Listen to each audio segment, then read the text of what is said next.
याने पोटच भरलं जातं. बघा मी पुढं सांगणारच आहे तुम्हाला. तर इथे दाखवत आहे बघा, मी 2 केळी सोलून घेतली होती. एक कट करून घेतले आणि दुसरं कट करायला मी घेतलेलं आहे बघा. आणि छोट्या साईजची होते, तेवढ्या मोठ्या साईजची पण केळी नव्हती. आणि दिवसभर यामुळे मला काही भूक लागली नाही आणि मी करायला घेतलेलं आहे शिकरण. तुम्ही पण केलेलं असेल कधीतरी बघा.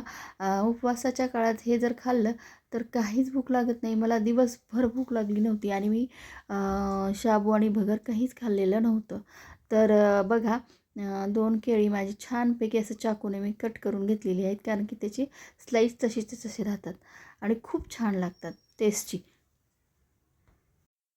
केळी सोलून झाली, त्याच्यामध्ये मी एक थोडेसे अर्धी चमचे, एक अर्धा किंवा 1 चमचा साखर टाकलेली आहे. तुम्हाला जशी लागते गोडीप्रमाणे.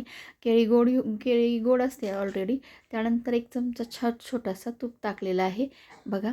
आणि त्यानंतर तूप असं घट्ट झालेलं होतं आणि मग गरम गरम असं वाफाळतं दूध टाकलेलं आहे. एक छोटासा ग्लास होता माझ्याकडं आणि ते दुधा याच्यामध्ये मी टाकलेलं आहे आणि त्यामुळे तूप पण मेल्ट होईल म्हणून.